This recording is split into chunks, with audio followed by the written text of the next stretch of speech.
আসসালামু আলাইকুম।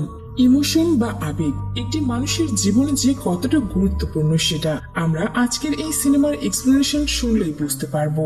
একটি ছেলে যার মধ্যে কিনা কোনো ইমোশনই কাজ করে না, সব সময় লজিক দিয়ে কাজ করে। তার জীবনের মাত্র তিনটি রুল: টাইম টু টাইম খাবার খাওয়া, ঘুমানো আর টাইম টু টাইম সেক্স করা। কিন্তু যদি এমন আবেগবিহীন ছেলের জীবনে আবেগ ফিরে আসে তাহলে কেমন হতে পারে? আর আমাদের আজকের সিনেমার নাম হলো সিদ্ধার্থ রয়।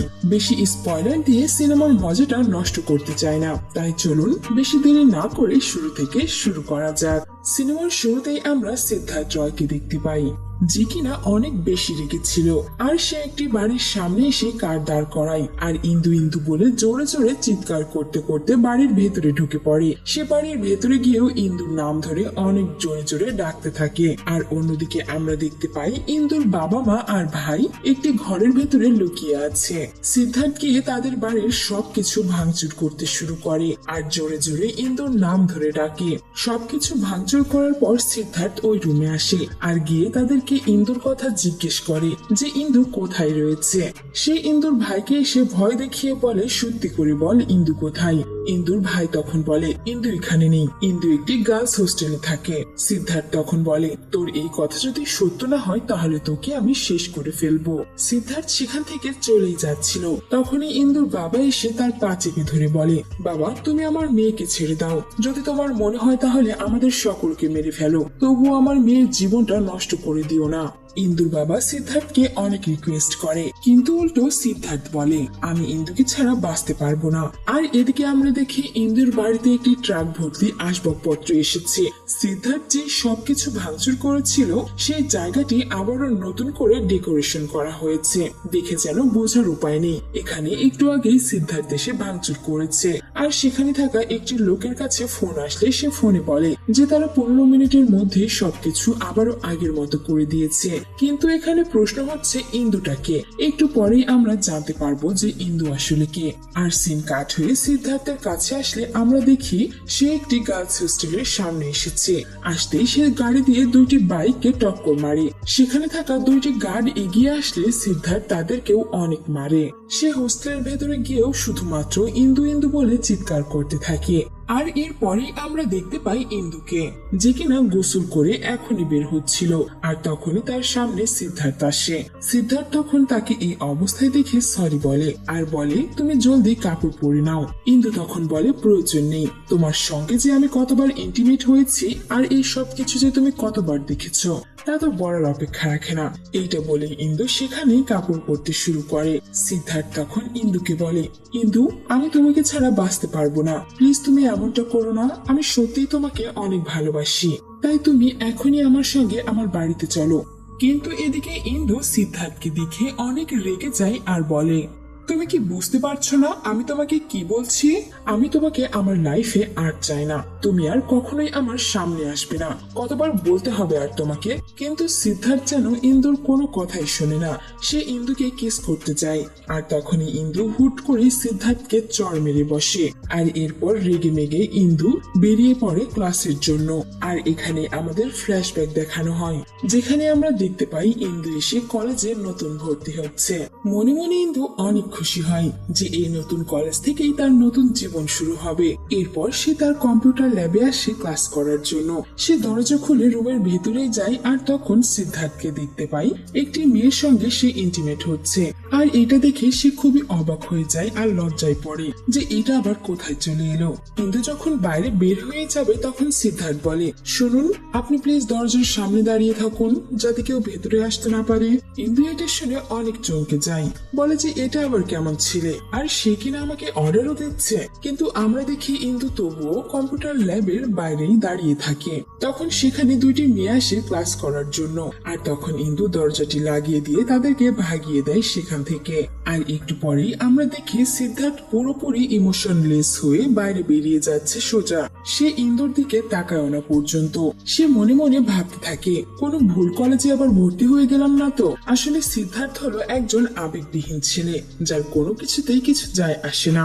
আর এর পরের দিন যখন ইন্দু কলেজে আসে আবারও, তখন সে দেখে সিদ্ধার্থ অনেক দামি একটি কার থেকে নামছে। এটা দেখে তো সে রীতিমতো শক খেয়ে যায় আর ভাবে এটা আবার কোন ছেলে, কি কিন্তু এরপর সে আবারও লক্ষ্য করে যে সিদ্ধার্থ কলেজে এসে ব্রাশ করছে। আর এ থেকেই আমরা পুরোপুরি বুঝে যাই সিদ্ধার্থের মধ্যে কোনো আবেগী কাজ করে না। কে তার বিষয়ে কি ভাবলো কি বললো তার কোনো কিছুতেই কিছু যায় আসে না। সিন কাট হলে আমরা দেখি ইন্দু বসে ক্লাস করছে। তখনই দুজন ছেলে আসে লেট করে, কিন্তু শিক্ষক তাদেরকে ক্লাসে ঢুকতে দেয় না, তারা চলে যায়। অন্যদিকে একটু পর যখন একই ক্লাসে সিদ্ধার্থ দেরি করে আসে, সে স্যারকে না বলে ক্লাসে ঢোকে, আবার 2 মিনিট পর বের হয়ে চলে যায়, কিন্তু তাকে শিক্ষক কিছুই বলে না। ইন্দু এটাও দেখে বেশ অবাক হয়ে যায় যে এসব কেন হচ্ছে। আর এইটা দেখে ইন্দু ভাবতে থাকে শিক্ষক ওই 2 ছেলেকে তাড়িয়ে দিলেও কেন একে তাড়ালো না, এ কে?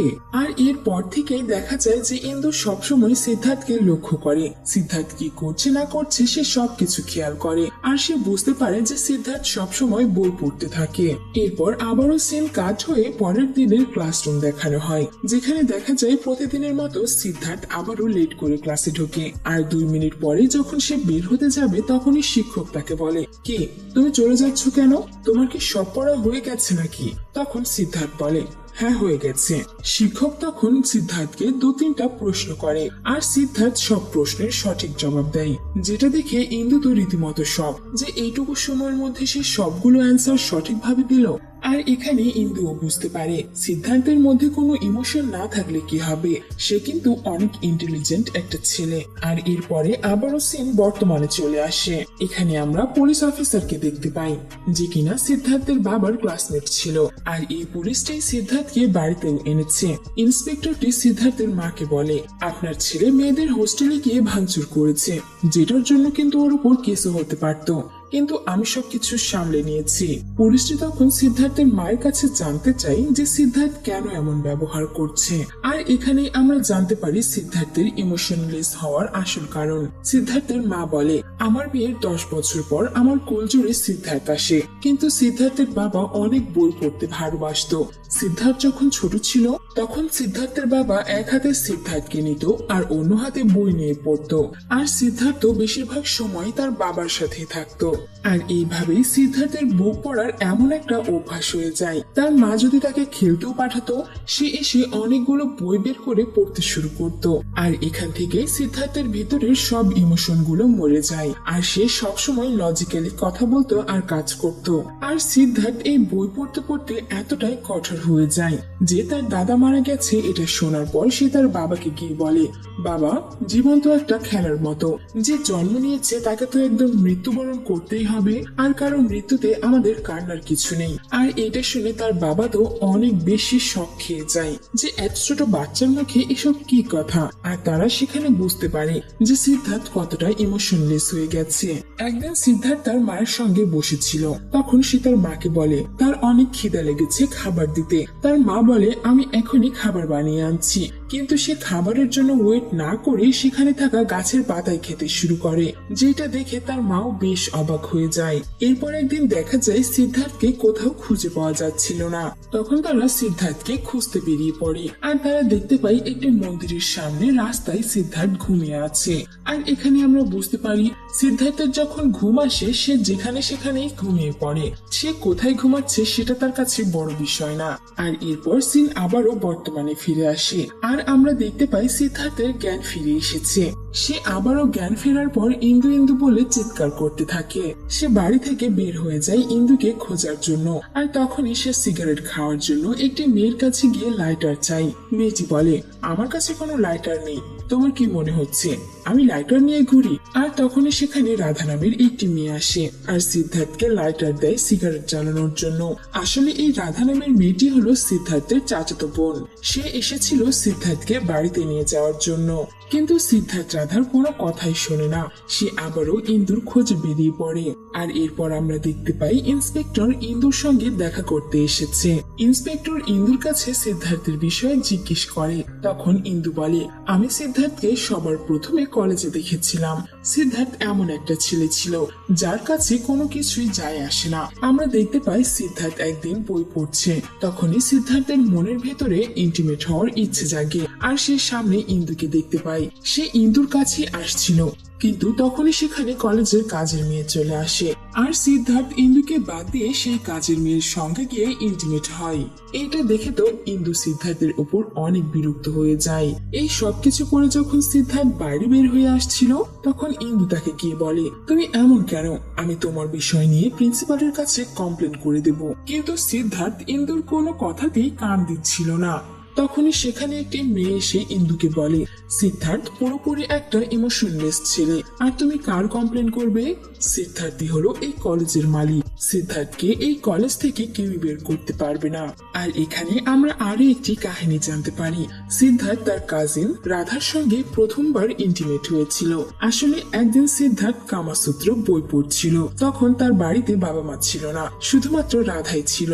সে রাধার কাছে গিয়ে বলে তার শারীরিক চাহিদাটা মেটানোর জন্য। কিন্তু রাধা বলে, তুমি আমার ভাই, আমি তোমার কাছে এমনটা আশা করিনি। কিন্তু সিদ্ধার্থ বলে, আমি বই পড়েছি, নিজের চাহিদা মেটানো কোনো খারাপ কিছু নয়, এতে শরীরের অনেক উপকার হয়, ডিপ্রেশন দূর হয়, আরো অনেক কিছু। আর এইসব কথা শোনার পর রাধাও রাজি হয়ে যায় আর তারা দুজন মিলিত হয়। এরপর সিন আবারও বর্তমানে ফিরে আসে। সিদ্ধার্থ আবারও হস্টেলের সামনে আসে। তখনই ইন্দুর ভাই এসে সিদ্ধার্থকে অনেক মারে। তারা সিদ্ধার্থকে মেরে অনেক আহত করে দিয়েছিল আর সিদ্ধার্থ মার খেয়ে রাস্তায় পড়েছিল। তখনই রাধা সেখানে আসে সিদ্ধার্থের খবর পেয়ে। সিদ্ধার্থকে এমন অবস্থায় দেখে রাধা অনেক কান্নাকাটি করে। সিন কাট হলে আমরা আবারও ইন্সপেক্টর আর ইন্দুকে দেখি। সেখানে ইন্সপেক্টর ইন্দুকে প্রশ্ন করছিল, সিদ্ধার্থ যদি আবেগবিহীন ছেলে ছিল তাহলে সে তোমাকে কিভাবে ভালোবাসলো? তখন ইন্দু বলে, যখন তারা কলেজে ছিল তখন একটি কম্পিটিশন হয়েছিল, যে কম্পিটিশনে সবচেয়ে ট্যালেন্টেড ছেলে মেয়েদের খোঁজ পাওয়া যায়। 3 বছর ধরে নাকি এই কম্পিটিশনের উইনার শুধুমাত্র সিদ্ধার্থই হতো। কিন্তু এইবার এই কম্পিটিশনে দুইজনের সেম মার্ক থাকে, আর এই দুইজন হলো সিদ্ধার্থ আর ইন্দু। তখন জাজেসরা নাকি এই দুইজনের মধ্যে কে উইনার সেটা ঠিক করার জন্য জীবনের উপর একটি স্পিচ দিতে বলে। প্রথম স্পিচ সিদ্ধার্থ দেয়। সিদ্ধার্থ বলে, জীবনটা একটা জার্নি, যেটা শুরু হয় আর কোনো না কোনো একদিন শেষ হয়ে যায়। তাই জীবনে কোনো সময় নষ্ট করা উচিত নয়, সবার নিজের নিজের কাজ সময় মতো করে নেওয়া উচিত। মানে সিদ্ধার্থ এখানে সবাইকে বোঝাতে চাইছিল যে পুরো লাইফটাই শুধুমাত্র লজিক দিয়ে চালাও। কিন্তু অন্যদিকে ইন্দু বলে পুরোটাই উল্টো। ইন্দু বলে, জীবন আমাদের একটাই সুযোগ দেয়, তাই আমাদের সব সময় সবার সঙ্গে মিল রেখে চলা উচিত, সবাইকে সাহায্য করা উচিত, একসঙ্গে থাকা উচিত, যাতে আমাদের জীবনটা অনেক সুন্দর আর সুখের হতে পারে। বিচারকদের ইন্দুর স্পিচটি অনেক ভালো লাগে, তাই তারা ইন্দুকেই উইনার ঘোষণা করে দেয়। আর এখানে এই প্রথমবার সিদ্ধার্থ কারো কাছ থেকে কম্পিটিশন হেরে গিয়েছিল, আর যার জন্য সিদ্ধার্থের অনেক মন খারাপ হয়। কিন্তু সিদ্ধার্থের সবচাইতে বেশি শখ লাগে কখন জানেন? যখন সে জানতে পারে এই বছরে কলেজের টপার সে নয়, বরং ইন্দু হয়েছে। সিদ্ধার্থ অনেক বেশি শখ খেয়ে যায়, সে যেন মানতেই পারছিল না সে কারো কাছ থেকে হেরে গেছে। সিদ্ধার্থ রেগে মেগে ইন্দুকে গিয়ে বলে, এত খুশি হওয়ার কি আছে, মাত্র তো একবার জিতেছ, ভাগ্যের জোরে জিতে গেছো, বারবার জিতবে এমনটাও নয়। তখন ইন্দু বলে, আমি একবার জিতেছি তাতে আমি বেশ খুশি, তোমার মতো তো অন্তত জীবন্ত লাশ তো আর নই। আর এই কথাটা সিদ্ধার্থের মনে অনেক বেশি আঘাত করে। আর সিদ্ধার্থ সেখান থেকে সোজা বাড়িতে আসে, আর ইন্টিমেট হওয়ার জন্য সে তার বাড়ির কাজের মেয়েকে রুমে নিয়ে আসে। আর তখনই সেখানে তার মা চলে আসে, যেটা দেখে সিদ্ধার্থ লজ্জায় মাথা ঝুঁকিয়ে নেয় আর কান্না করতে থাকে। সেখানে সিদ্ধার্থ বুঝতে পারে সে যা কিছু করছে সবকিছুই ভুল। সিদ্ধার্থ তার বাড়ি থেকে বাইরে বের হয়ে আসে রাস্তাতে। তখন তার অনেক বেশি খিদা লাগে, কিন্তু প্রতিবারের মতো সে আর ঘাস লতা পাতা খায় না। সিদ্ধার্থ একটি দোকানে গিয়ে খাবার চায়, কিন্তু তার কাছে টাকা না থাকায় খাবার পায় না। তখন সে দেখে পাশের ডাস্টবিন থেকে কিছু মানুষ খাবার খাচ্ছে, আর সে সেই ভিখারিগুলোর খাবার নিয়েই দৌড় দেয়। সিদ্ধার্থ এখানে এটাও বুঝতে পারে জীবনে খাবারের কতটা গুরুত্ব রয়েছে। রাত হয়ে গেলে সিদ্ধার্থ ঘুমানোর জন্য যেখানে সেখানে শুয়ে পড়ে, কিন্তু এইবার সিদ্ধার্থের ঘুম আসছিল না। তখন সিদ্ধার্থ বুঝতে পারে ঘুমানোর জন্য বাড়ি আর বিছানা কতটা দরকারি। আর তখনই সিদ্ধার্থের সামনে একটি বাবা আসে। সে বাবাটি সিদ্ধার্থকে বলে, তুমি আজ পর্যন্ত শুধুমাত্র লজিক দিয়ে জীবন পরিচালিত করেছো, এবার নিজের জীবনকে আবেগ দিয়ে পরিচালিত করো। তুমি মানুষকে যত বেশি ভালোবাসবে তারাও তোমাকে অনেক ভালোবাসবে। আর এখান থেকে সিদ্ধার্থের মধ্যে আবেগ চলে আসে আর সেও নর্মাল মানুষে পরিণত হয়। আর এইবার সিদ্ধার্থ তার বাড়িতে গিয়ে ঘুমায়। আর এই সবকিছু দেখে তো তার পুরো পরিবার অনেক বেশি অবাক হয়ে যায়। ঘুম থেকে সকালে উঠলে আমরা দেখি সিদ্ধার্থ তার লুকটাই পাল্টে দিয়েছে। ভালো ভালো জামা কাপড় পরছে, তার বড়দের সঙ্গে অনেক ভালো ব্যবহার করছে, ছোটদের সঙ্গে অনেক আদর করে কথাও বলছে। তার পুরো পরিবার সিদ্ধার্থের এমন পরিবর্তন দেখে অনেক খুশি হয়। কলেজে আসার পর সিদ্ধার্থের এমন নতুন রূপ দেখে ইন্দুও অনেক ইমপ্রেস হয়। আর ধীরে ধীরে সিদ্ধার্থ ইন্দুকে পছন্দ করতে শুরু করে। আর এরপরে আমরা দেখতে পাই সিদ্ধার্থ বৃষ্টির ভিতরে ইন্দুকে প্রপোজ করে আর তারা দুজন কিসও করে। সিদ্ধার্থ ইন্দুকে তার কাজিন রাধার সঙ্গেও দেখা করায়। রাধা ইন্দুকে দেখে বলে, সিদ্ধার্থ কিন্তু মনের দিক দিয়ে অনেক ভালো ছেলে, তুমি ওকে অনেক ভালো রেখো। আর এরপর ইন্দু আর সিদ্ধার্থ নিজেদের মধ্যে অনেক ভালো সময় পার করে, সব সময় একসঙ্গে থাকে, হাসি খুশি থাকে। একদিন সিদ্ধার্থ ইন্দুকে নিয়ে লং ড্রাইভেও যায় আর সেখানেই তারা অনেক বেশি কাছাকাছি চলে আসে আর তারা ইন্টিমেট হয়ে পড়ে। সিদ্ধার্থ এরপর বাড়ি এসে ইন্দুর কথা তার পুরো পরিবারকে বলে। সিদ্ধার্থের বাবা তখন সিদ্ধার্থকে বলে, ইন্দু অনেক ভালো মেয়ে, আমি চাই তোমরা দুজন অনেক সুখে থাকো। আর এরপর থেকেই ইন্দুর প্রতি সিদ্ধার্থের ভালোবাসা যেন বেড়েই যায়। তারা এরপর বেশ কয়েকবার একসাথে মিলিত হয়। কিন্তু সিদ্ধার্থ ধীরে ধীরে ইন্দুর জন্য একটু বেশি পজিটিভ হয়ে যেতে শুরু করে। সিদ্ধার্থ সবসময় ইন্দুর সঙ্গে কথা বলতে থাকে, তার বিষয়ে ভাবতে শুরু করে। আর এই সবকিছু ইন্দুর পড়াশোনার ক্ষতি করছিল। পরের মাসে ইন্দুর সিভিল সার্ভিসের এক্সাম ছিল, যার কারণে ইন্দু সিদ্ধার্থকে বলে, দেখো সিদ্ধার্থ, আমার আগামী মাসে পরীক্ষা রয়েছে, আমি চাই আমার পড়াশোনাতে ফোকাস করতে, তাই তুমি কিছুদিন আমার কাছ থেকে দূরেই থাকো। কিন্তু এদিকে সিদ্ধার্থ ইন্দুর কোনো কথাই শুনে না। সে ইন্দুর বাড়িতে চলে আসে আর ইন্দুকে বলে, তুমি পড়াশোনা করো, আমি তোমাকে কোনো ডিস্টার্ব করব না, আমি বাইরে দাঁড়িয়ে থেকে শুধু তোমার দিকে তাকিয়ে থাকবো। এদিকে সিদ্ধার্থের এত কাছাকাছি থাকার কারণে ইন্দু কিছুতেই তার পড়াশোনাতে মনোযোগ দিতে পারছিল না, যার কারণে সে পুরোটা সময় সিদ্ধার্থের সঙ্গে কাটাতে শুরু করে। এরপর সিন কাট হলে আমরা একদিন দেখতে পাই সিদ্ধার্থ তার বাবা মার সঙ্গে বসে আছে। তখন সিদ্ধার্থের মা বলে, তুমি আমাদের ইন্দুর সঙ্গে কবে দেখা করাবে? তখন সিদ্ধার্থ বলে, কবে কোনোদিন কেন, তোমাদের এখনই দেখা করাতে নিয়ে যাচ্ছি, চলো। সে গাড়িতে করে নিজের মা বাবাকে ইন্দুর বাড়িতে নিয়ে আসে দেখা করানোর জন্য, কিন্তু ইন্দুর বাড়িতে তার তালা দেওয়া। তখন তার মনে পড়ে ইন্দু হয়তোবা তার কাজিনের বিয়ের জন্য তাদের বাড়িতে গেছে। তাই সিদ্ধার্থ ইন্দুর সেই কাজিনের বাড়ির দিকে রওনা দেয়। যাবার সময় সিদ্ধার্থের গাড়ির স্পিড অনেক বেশি ছিল, যাতে সিদ্ধার্থের বাবা মা অনেক ভয় পায় আর তারাও বুঝতে পারে ইন্দুর জন্য সিদ্ধার্থের ভালোবাসা কতটা বেড়ে গেছে। কিন্তু সেই বিয়ে বাড়িতে কেউ ইন্দুকে খুঁজে পায় না সিদ্ধার্থ। তখন সিদ্ধার্থের বাবা বলে, ইন্দু হয়তোবা বাড়িতে চলে গেছে, তুমি তোমার ইমোশনকে একটু কন্ট্রোল করো। আর এরপর দেখা যায় সিদ্ধার্থ তার বাবা মার সঙ্গে বাড়িতে চলে আসে। এরপর একদিন সিদ্ধার্থ, ইন্দু আর রাধা তাদের ফ্রেন্ডের পার্টিতে আসে। তখন সেখানে তারা একটা পর্যায়ে ট্রুথ আর ডেয়ার গেম খেলে। ইন্দুর বাড়ি আসলে ইন্দুর ডেয়ারটা চুজ করে। তখন সিদ্ধার্থ আর ইন্দু কিস করে, কিন্তু কিস করতে করতে সিদ্ধার্থ একটু বেশি ক্লোজ হয়ে যাচ্ছিল, যার কারণে ইন্দু তাকে ধাক্কা মারে। আর রেগে মেগে ইন্দু তখন সেখান থেকে চলে যায়। আসলে এতদিন সিদ্ধার্থ একজন ইমোশনলেস ছেলে ছিল, আর এখন যেহেতু সে নর্মাল হয়েছে আর তার ভিতরে আবেগ ফিরে এসেছে, তাই সে তার আবেগটাকে কন্ট্রোল করতে পারছিল না। এরপর আমরা দেখতে পাই রাধা এসে ইন্দুকে বলছে, সিদ্ধার্থ তোমার জন্যই নর্মাল মানুষে পরিণত হয়েছে, তার ভিতরে আবেগ এসেছে, এখন যদি তুমি তার কাছ থেকে দূরে চলে যাও তাহলে কি হবে ভাবতে পারছো? তখন ইন্দু বলে, আমি জানি সিদ্ধার্থ আমাকে অনেক ভালোবাসে, কিন্তু এই ভালোবাসাটা সিদ্ধার্থের নিজের জন্যই হুমকি ডেকে আনছে। সিন কাট হলে আমরা দেখি সিদ্ধার্থের বাবা এবং মা একটি ডাক্তারের সঙ্গে কথা বলছে।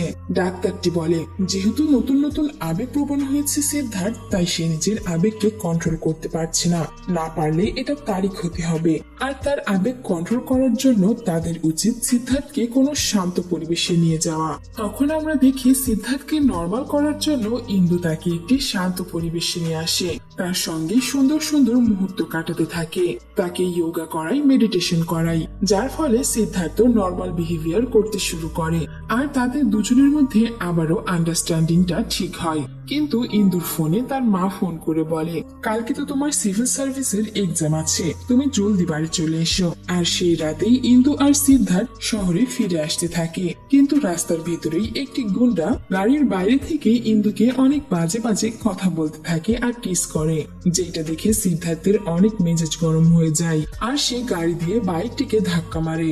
লোকটি তখন সড়কে পড়ে থাকে আর যেহেতু গাড়িতে ধাক্কা মেরেছিল সিদ্ধার্থ, তাই তাদের কারটিও ড্যামেজ হয়ে যায়। তারা কিভাবে বাড়িতে যাবে উপায় খুঁজে পাচ্ছিল না। আর তখনই দেখা যায় সিদ্ধার্থের পেছন থেকে কিছু মানুষ এসে তাকে অ্যাটাক করে।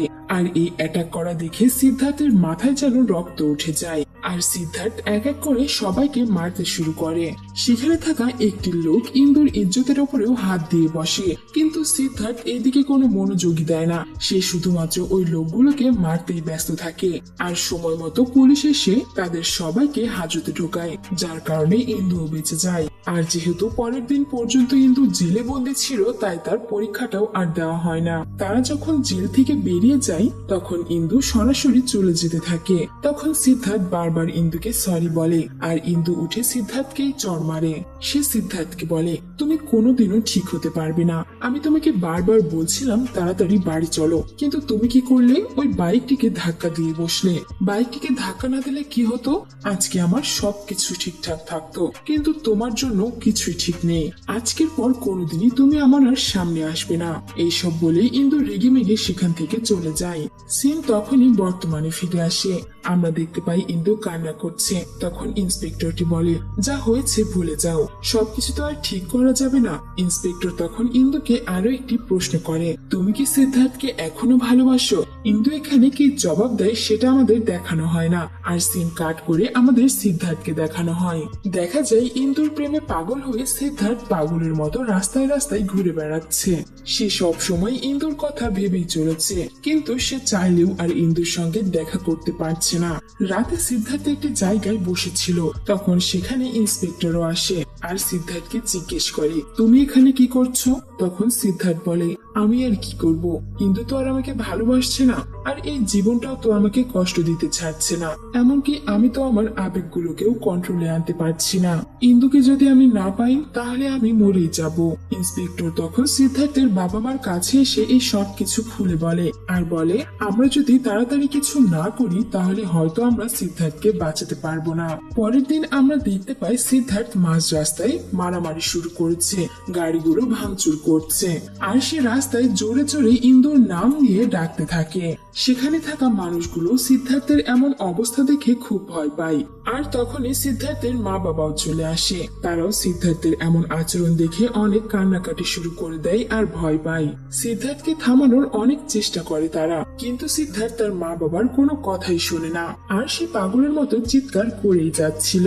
আর তখনই সেখানে ইন্দু আসে আর সিদ্ধার্থকে জড়িয়ে ধরে। কিন্তু এ কি, সিদ্ধার্থ ইন্দুকে ধাক্কা দিয়ে বলে, তুমি আমার ইন্দু হতেই পারো না। আর এইটা বলে সিদ্ধার্থ একটি গাড়ির সামনে লাফ দেয় আর সেখানেই সিদ্ধার্থের মৃত্যু হয়ে যায়।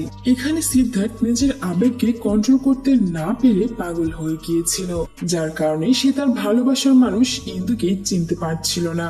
যার জন্যই তো কথাই আছে, নিজের আবেগকে কন্ট্রোলের মধ্যে রাখা উচিত। আর এমনই একটি দৃশ্যের মধ্যে এই সিনেমাটি এখানেই শেষ হয়ে যায়। সত্যি আবেগ একটি ভয়ঙ্কর জিনিস, কন্ট্রোল করতে না পারলে সেটি আপনারও মৃত্যুর কারণ কখন হয়ে যাবে আপনি নিজেও বুঝতে পারবেন না। সো ভিউয়ার্স, এই ছিল আমাদের আজকের এক্সপ্লেনেশন। কেমন লেগেছে তা অবশ্যই আমাদের কমেন্ট বক্সে জানিয়ে দিতে ভুলবেন না। আর এমনই ইন্টারেস্টিং মুভির এক্সপ্লেনেশন শুনতে হলে আমাদের চ্যানেলটিকে সাবস্ক্রাইব করে আমাদের সঙ্গেই থাকুন।